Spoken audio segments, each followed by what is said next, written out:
Sejahtera untuk kita semua. Om Swastiastu, Namo Buddhaya, Rahayu, Rahayu, Rahayu. Dan untuk yang sedang merayakan Imlek, Wei De Tong Jie, Sancai, Sancai. Saya sebetulnya merasa tersanjung bisa bergabung di tempat ini ketika hari Kamis yang lalu tiba-tiba Kiai Budi, kembaran saya, itu merawuh di tempat saya untuk meminta supaya saya bergabung pada peristiwa malam ini, Surau Budaya yang ketiga, dengan tema Melek Imlek. Sebetulnya saya bukan ahli di bidang itu, tetapi selama kurang lebih 7,5 tahun saya sebagai Romo Pastor, biasa dipanggil Romo, seperti Gus Dur itu langsung Gus Dur begitu ya Mbak Anita, tidak Pak Gus Dur. Sama seperti itu Gus Dur, lalu saya dipanggil Romo Budi, itu cukup, nggak usah pakai Pak, karena Pak juga berarti Romo. Romo Budi biasa dipanggil begitu. Pasangan saya sebetulnya Kiai Budi. Namun Kiai Budi malam ini ke Magetan, lalu besok langsung ke Surabaya, dan beliau sudah mengutus salah satu santri kami berdua. Di santrinya Kiai Budi dan Romo Budi itu Mas Ilham, seorang penari sufi yang biasa bersama kami dalam rangka event-event budaya, multikulturalisme dan interkultural semacam itu. Maka nanti saya akan mengundang Ananda Ilham untuk bersama saya kalau dimungkinkan, mungkin Mas Nanda minta tolong kalau boleh nanti saya tak menghadirkan Mas Ilham itu bersama, biasanya saya nyanyi satu lagu, dia akan menari gitu ya. Nah lagunya dari sini, cuma minta tolong nanti bisa disambung. Guru Imlek malam ini saya harus menyampaikan rasa syukur kepada guru bangsa kita yang malam ini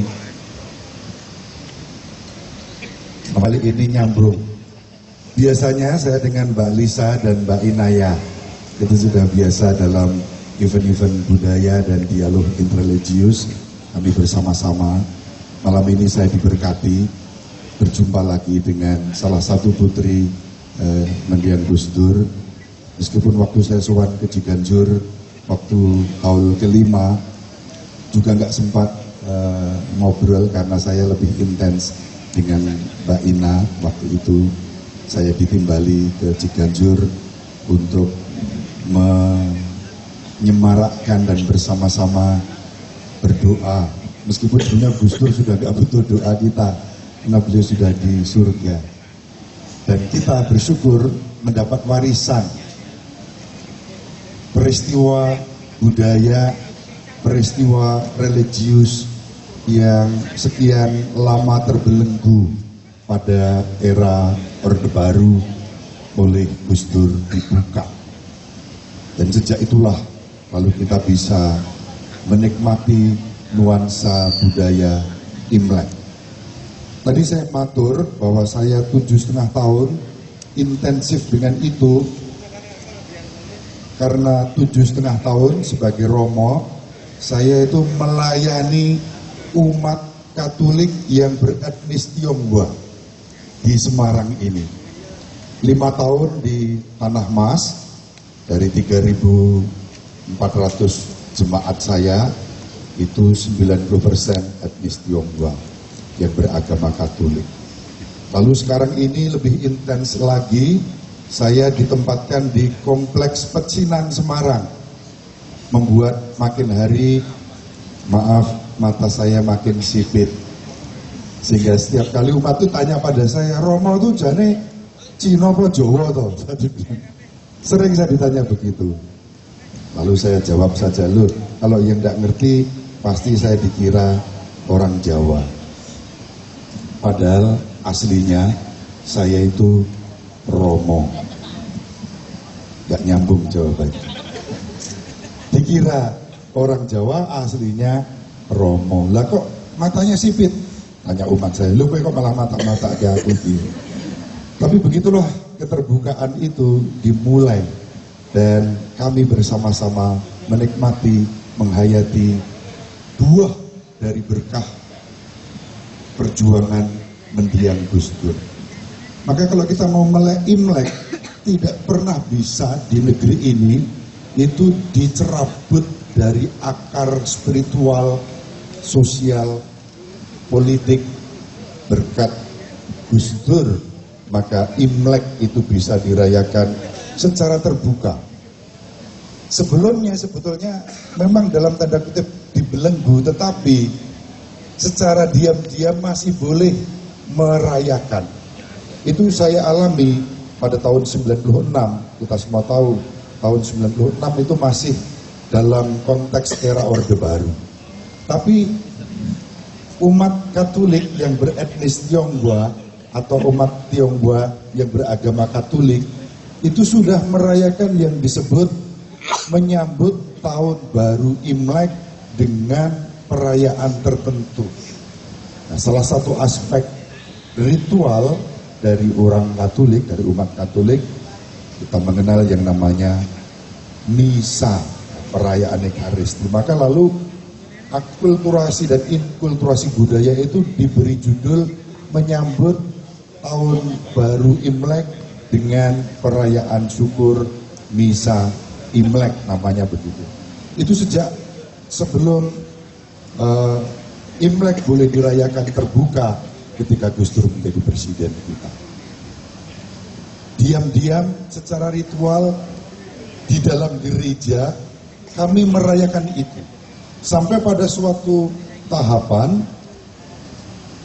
boleh dikenal, boleh diketahui sebagai pengetahuan dalam budaya Imlek, umat etnis Tionghoa itu menyambut Imlek biasanya malam tahun baru Imlek itu ditandai dengan kumpul keluarga.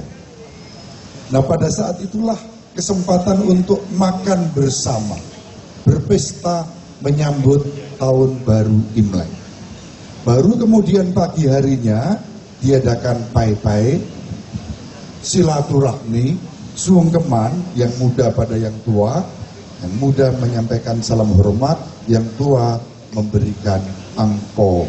Yang malam ini tadi mana digandulkan di sini, tidak tahu ada isinya enggak ini. Nanti bisa untuk istilahnya ngalap berkat rebutan angpau gitu. Selama 7 tahun saya setiap kali dalam perayaan Ekaristi itu membagi angpau untuk anak-anak dan remaja yang belum berpenghasilan. Lalu untuk yang dewasa itu diberi jeruk dan kue keranjang. Nah, pada tahap seperti ini ada semacam ketegangan ketika pada tahun 96 pas hari raya Imlek, pas dalam tradisi ritual Katolik itu yang disebut bulan Ramadan, semacam itu kalau dalam Islam, pada masa puasa yang kami sebut masa Prapaskah. Tahun ini itu sudah dimulai sejak tanggal 18 Februari yang lalu, persis pas malam Imlek tanggal 19-nya. Nah, biasanya kalau dalam tradisi gereja Katolik menyambut masa Prapaskah Ramadan untuk puasa dan pantang itu nggak ada pesta, tidak ada makan bersama yang apalagi dengan menu-menu istimewa. Nah, luar biasanya tahun 96 Uskup Agung Semarang, waktu itu Bapak Kardinal Darmo Atmojo, itu membuat semacam pesan tertulis surat gembala yang memberikan izin kepada umat Katolik yang beretnis Tionghoa, hukumnya sunnah untuk puasa karena bersamaan dengan tahun baru Imlek. Wah, itu terobosan yang luar biasa. Biasanya hukum gereja itu junjung tinggi, itu pegang teguh, tidak boleh dilanggar dan seterusnya. Tapi kali itu ada sesuatu yang istimewa. Dalam rangka melek Imlek, Gereja Katolik memberi ruang bagi siapapun yang merayakan Imlek boleh mengganti hari puasanya pada hari yang lain. Wah, lalu ketika itu berbondong-bondong, bahkan yang tidak beretnis Tionghoa pun mengikuti hukum sunnah itu. Jadi ini sesuatu yang unik. Nah, tahun ini persis kurang lebih sama. Tahun ini kurang lebih sama. Hanya bedanya tahun 96 itu pas hari H, tahun baru Imlek, pas Rabu Abu. Tahun ini pas malam tahun baru Imlek, pas hari Rabu Abu. Uskup Agung Semarang lagi-lagi memberi kelonggaran untuk siapapun yang mau merayakan Imlek, silahkan. Hukum puasa tidak wajib tetapi sunnah, dan dipersilahkan mencari hari lain untuk mengganti puasanya. Meskipun puasa secara Katolik itu sangat ringan sebetulnya. Berbeda dengan teman-teman Islam, itu kalau puasa ngedur 30 hari non-stop 1 bulan, siang hari dari sahur sampai buka itu tidak makan, tidak minum. Pada hari itu saya biasanya juga dengan Ibu Sinta, itu ada buka bersama, sahur bersama di gereja kami di Tanah Mas yang sudah berlangsung. Tahun lalu memang tidak sempat karena saya pas masa transisi pindah dari Tanah Mas ke Kebun Dalem.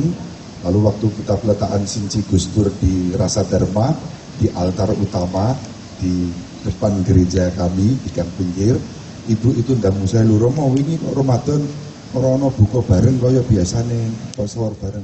Nyadong duka Ibu, saya pas lagi masa transisi pindah dari Tanah Mas ke Kebun Dalem. Itu peristiwa yang terjadi. Monggo Pak Henry Basuki Sugeng.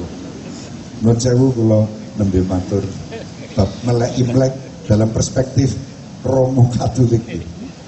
Jadi itu pengalaman mengenai Imlek. Ada sesuatu yang luar biasa sehingga ketika Gus Dur kemudian membuka ruang-ruang privat itu dan menjadi ruang publik, disambut dengan kegembiraan yang luar biasa. Mengenai Gus Dur, saya mempunyai kenangan.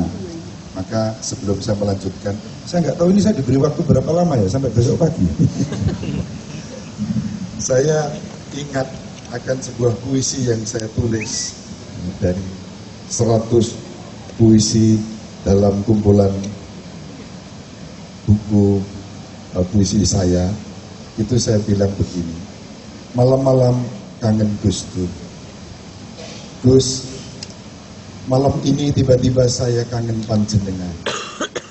Itu gara-gara undangan yang malam ini ku terima, tertaruh rapi di atas meja makan pasturan pinggir kali kompleks pecinan Semarang Kebun Dalem.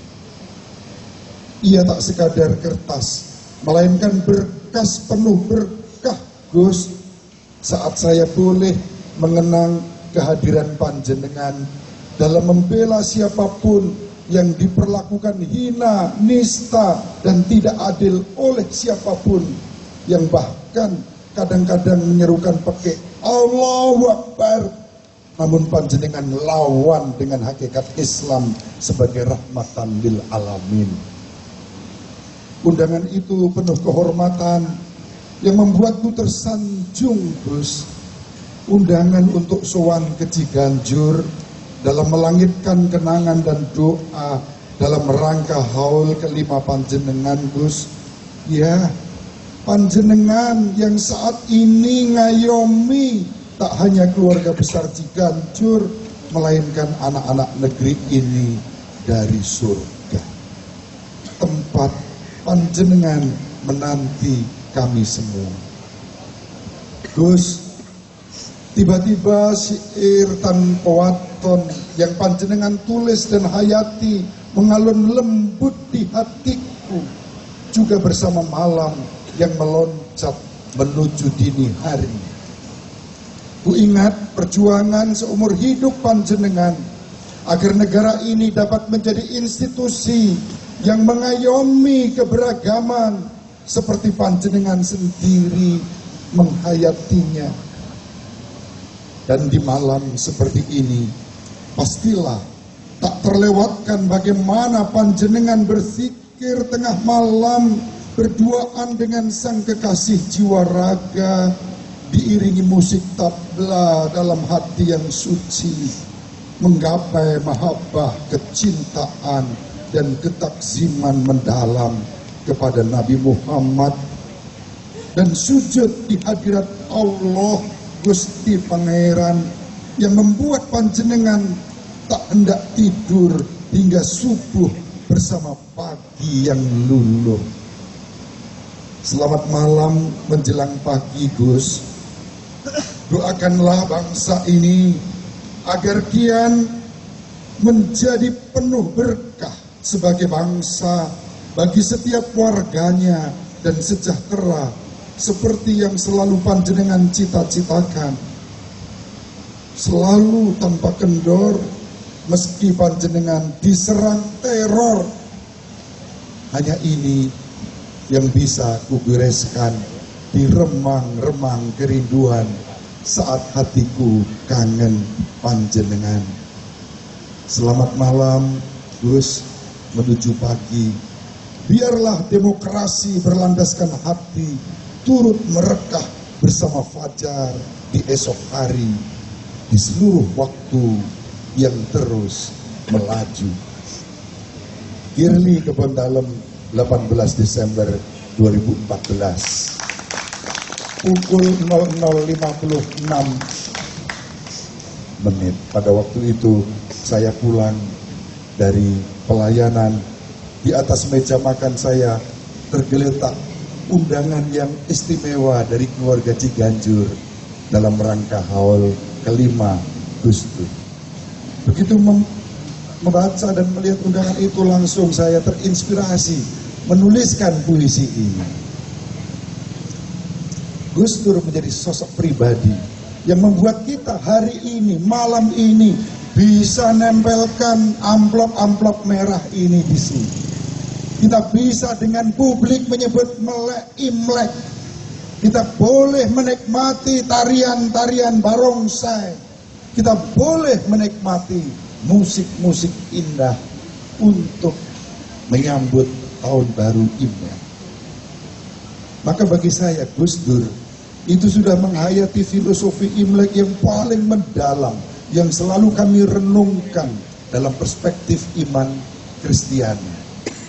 Setiap kali kami misa Imlek, tadi saya sudah menyebut membagi angko untuk anak-anak.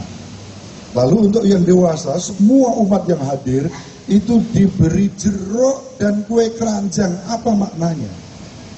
Jeruk itu menjadi buah karya para petani yang bersuka cita meninggalkan musim dingin, menyambut musim semi, peralihan tahun lama tahun baru 2566 tahun yang lalu sebagai akar budaya kultural perayaan Imlek. Jeruk yang rasanya manis itu menggambarkan kesejahteraan dan berkah untuk siapapun yang menikmatinya. Lalu ada kue keranjang, ceritanya begini. Pada masa itu, dewa-dewi dapur itu suka keliling dan melihat-lihat bagaimana situasi masyarakat di daratan Cina. Lalu kadang-kadang dewa dapur ini konon kabarnya, maaf, suka ceriwis. Nah, supaya tidak ceriwis, lalu diberilah kue yang manis agak lengket-lengket yang kita sebut kue keranjang. Begitu menikmati kue itu, langsung nggak bisa ngomong banyak, dan yang keluar akhirnya yang baik-baik, yang manis-manis. Maka dengan menerima jeruk dan kue keranjang, siapapun yang menyambut tahun baru Imlek Diharapkan dari mulutnya keluar kata-kata yang manis, kata-kata yang berkat, kata-kata yang indah, kata-kata yang membangun damai sejahtera untuk siapapun yang ada di sekitarnya. Dan persis itu yang dibuat oleh Gus Dur. Gus Dur membuka perspektif yang gelap menjadi terang ketika orang dibiarkan untuk menikmati kegembiraan dan sukacita dengan mengatakan yang manis-manis, yang baik-baik, yang indah-indah, yang membangun damai sejahtera. Itu filosofi Imlek yang hemat saya itu sangat dalam, dan itu yang selalu kami renungkan setiap tahun bersama dengan umat etnis Tionghoa yang beragama Katolik kebetulan. Di Semarang saya babah yang bau rekso di sini. Keparang saya matur. Di Semarang saya mulai menawarkan misa Imlek itu di gereja utama yang berseberangan dengan Lawang Sewu, gereja katedral. Itu gerejanya induk Jawa Tengah dan Jogja. Tetapi belum pernah merayakan Imlek, padahal umat etnis Tionghoa yang beragama Katolik cukup banyak di situ. Maka untuk pertama kalinya pada tahun 2004 saya tawarkan kepada mereka, kurang lebih 10 tahun yang lalu, saya buka paradigma, ayo silakan kalian boleh melakukannya karena kalian punya hak untuk itu. Ini bagian dari inkulturasi budaya dalam rangka iman. Nah, sejak itu sampai hari ini, alhamdulillah setiap tahun dirayakan tahun baru Imlek di sana oleh umat Katolik yang beretnis Tionghoa. Di Kompleks Pecinan memang sejak 77 tahun yang lalu pada era Romo Simon Beckman, orang Belanda, ketika Kompleks Pecinan itu kemudian diizinkan membangun gereja yang tadinya rumah abu dan rumah dansa, direnovasi menjadi rumah Tuhan dan rumah doa alias gereja. Sampai hari ini mereka terus secara tertutup diam-diam melakukannya. Syukur pada Allah sejak Gus Dur membuka semua itu, lalu mereka juga bisa dan berani melakukannya secara terbuka. Maka bagi kami peristiwa Melek Imlek itu menjadi anugerah yang mengagumkan. Bahasa Jawa kunonya amazing grace, menjadi rahmat yang mengagumkan. Maka saya akan entah menutup atau nanti kalau masih ada dialog silahkan memuncai refleksi saya dalam perspektif Kristiani dengan menyanyikan lagu Amazing Grace. Nanti akan saya kolaborasi dengan Mas Ilham sebagai penari sufi yang akan menari di hadapan kita. Yang maju sengger. Pak goleane lagune. Buka lebar.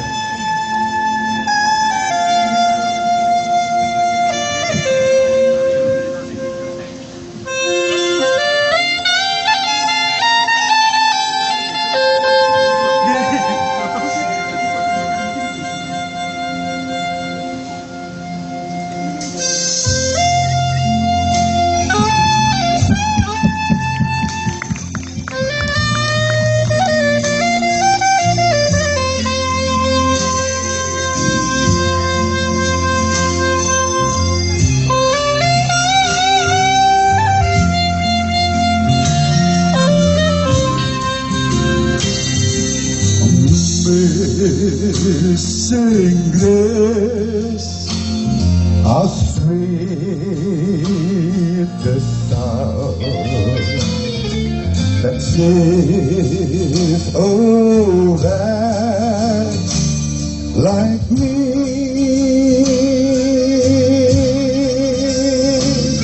I once was lost, but now I'm found.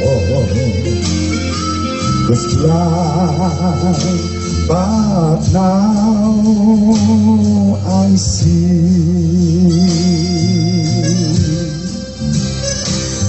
Was grace that taught my heart to beat, and grace my guilt away.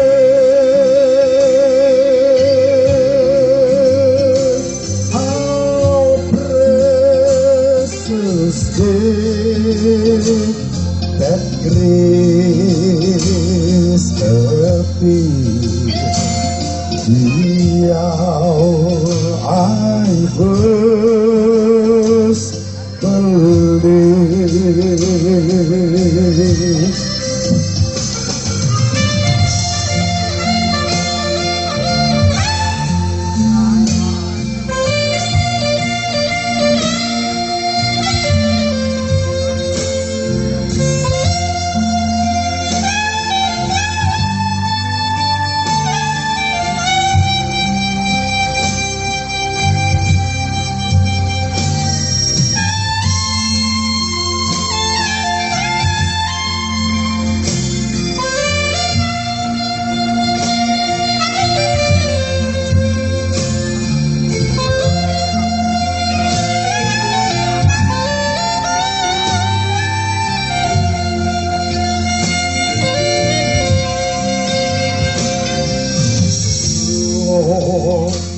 Has promised good to me.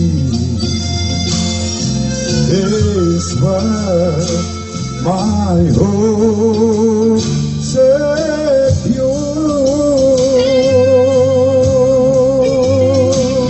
He will my shield and horse and speed, as long as life endures.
How sweet a song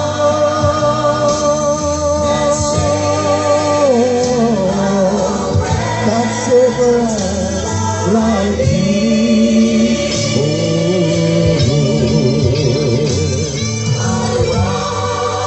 I was slow,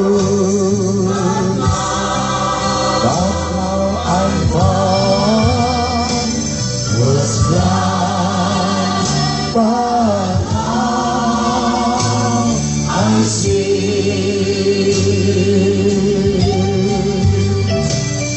Was blind, but now I see.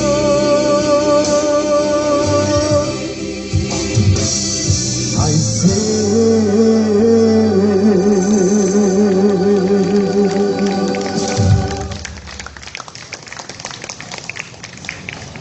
Syukran Ilham. Inilah Ilham, anaknya Kiai Budi dan Romo Budi. Kami biasa tadi menghayati teologi dan kebijaksanaan Gus Dur. Hidup bersama, rukun, damai, sejahtera. Dari Mas Nanda misi saya, Gus Mas Kujang yang mau sudah hadir. Nah, nanti sambil nyetel Saya punya beberapa puisi tentang Gus Dur, termasuk yang saya buat ketika kami haul kelima di Ciganjur. Waktu itu di antara ribuan para santri, para Gus Durian, para tokoh sosial politik, ya Mbak Anita, waktu itu satu-satunya romo yang muncul saya di situ, di tengah-tengah mereka. Saya tidak merasa terancam, tidak merasa takut, tidak merasa dizolimi, tidak merasa dikucilkan, tetapi diterima apa adanya sebagai saya, sebagai Romo Budi. Waktu itu bahkan ketika ada seorang kiai yang sedang membaca puisi, lalu saya boleh mengiringi dengan lagu Tombo Hati, tembang Tombo Hati, tembangnya Gus Dur untuk kita semua. Maka kalau malam ini kita bersama-sama merayakan dan mensyukuri perayaan Imlek dalam konteks melek Imlek di Surau Budaya yang ketiga di Taman Budaya Raden Saleh Semarang ini sungguh suatu berkah yang mengagumkan untuk saya. Saya merasa sangat tersanjung, maka matur sembah nuwun Mas Nanda yang nimbali saya melalui Kiai Budi. Saya ingin Mas Nanda diberi aplaus lah. Beliau itu yang bisa dioret. Sampai saya sudah duduk di sini pun masih di SMS Romo sampai mana? Aku wis tinggal nang kloso. Sudah ketemu. Sembah nuwun. Oleh godang. Ya. Jadi saya akan nanti diiringi dengan ini namanya cokek ya. Kecapi ya. Kalau zaman saya kecil dulu cokean. Nanti bisa kita kolaborasi untuk Tombo Hati dan saya akan membacakan beberapa puisi tentang Gus Dur yang saya alami dan saya hidupi.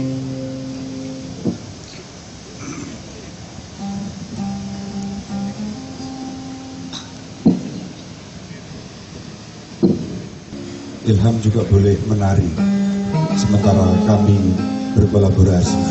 Jadi Ilham ini menari tidak hanya saat mendengar saya bermain musik, tapi juga saya berpuisi dan dia menari. Gus Dur yang tetap hidup. Siapakah aku ini yang sebetulnya hanya setitik debu di hamparan padang gurun, sebutir pasir di tepi pantai, setetes embun di tengah samudera, selembar daun di tengah luasnya hutan, laksana seekor kunang-kunang di antara berlaksa bintang. Itulah tiba-tiba yang kurasakan saat ku terima undangan penuh kehormatan bersama 261 para tamu istimewa, di antara ribuan santri pun Gus Durian yang hari ini meruah di Ciganjur, melangitkan doa dan cinta dalam rangkaian